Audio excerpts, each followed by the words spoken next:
इसी खबर पर हमारे साथ आर्थिक विश्लेषक निरंजन पोद्दार जुड़ चुके हैं। निरंजन पोद्दार साहब, स्वागत न्यूज 18 राजस्थान पर आपका।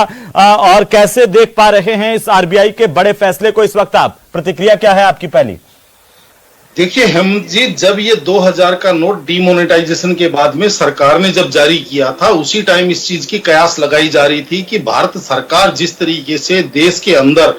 जो 2-3 बीमारियां पनपी हुई थी, भारत की आर्थिक स्थिति के पीछे 2-3 कीटाणु ऐसे लगे हुए थे, जिसके अंदर चाहे आप नकली नोटों का व्यापार कह लीजिए, चाहे आप उसके अंदर काले धन का व्यापार कह लीजिए, जिसको नेस्तनाबूद करने के लिए सरकार ने 2016 के अंदर जब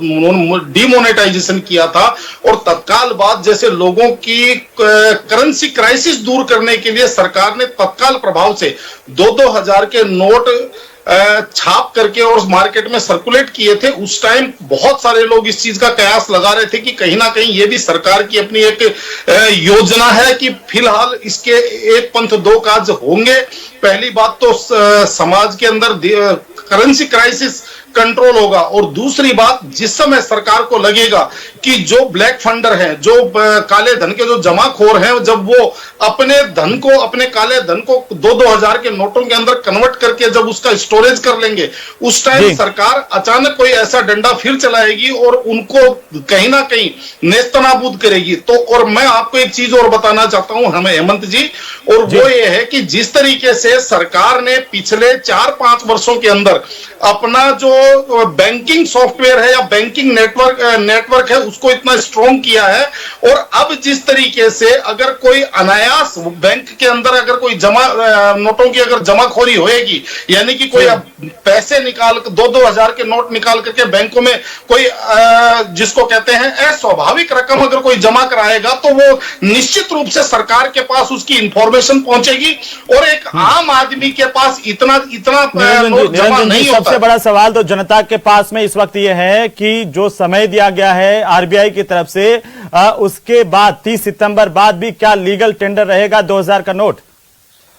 देखिए ऐसा है हेमंत जी, अभी 30 सितंबर के अंदर काफी समय सरकार ने दिया है, और मुझे ऐसा लगता है कि जो आम जनता है, जो आम व्यक्ति है, जिसका जो रोजमर्रा की अपनी जिंदगी को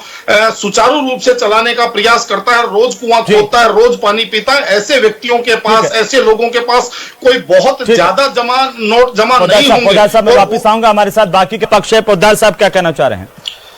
देखिए हेमंत जी, मुझे थोड़ा सा समय दीजिएगा, मैं दो तीन चीजों का उत्तर देना चाहता हूं। पहली बात तो डिमोनेटाइजेशन जो सबसे बड़ा फायदा हुआ वो ये हुआ कि पिछले 70 सालों के अंदर देश के अंदर एक प्रवृत्ति बनी हुई थी, यहाँ पे सब कुछ चलता है। डिमोनेटाइजेशन के बाद में लोगों को ये लगने लग गया कि सरकार कुछ भी कर सकती है, सरकार कोई भी हंटर चला सकती है। पहली बात, सरकार का इकबाल कायम हुआ। दूसरी बात, आप इस चीज को समझिए कि पिछले 70 साल से जो पाकिस्तान हमारी नाक में दम किया हुआ था, क्या वो ये संयोग है या प्रयोग है? डिमोनेटाइजेशन के बाद में अचानक वो कंगाल हो गया, वहां पे आटे और गेहूं की भी शॉर्टेज हो गई इसको। और जो पाकिस्तान के अंदर जो नकली नोटों की जो फैक्ट्री चलाता था जावेद हनानी, उसने उसी टाइम डिमोनेटाइजेशन के बाद में उसने जिस तरीके से अपने टावर से छलांग लगा करके आत्महत्या करी, क्या वो एक संयोग था या प्रयोग था? और जिस तरीके से ये कह रहे हैं कि आतंकवाद पे लगाम नहीं लगा, तो मुझे एक बात बताइए कि हर वर्ष 30 से 35 बम विस्फोट होते थे देश के तमाम शहरों के अंदर।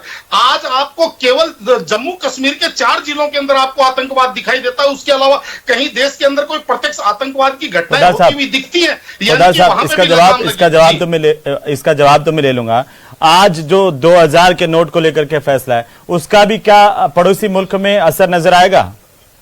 देखिए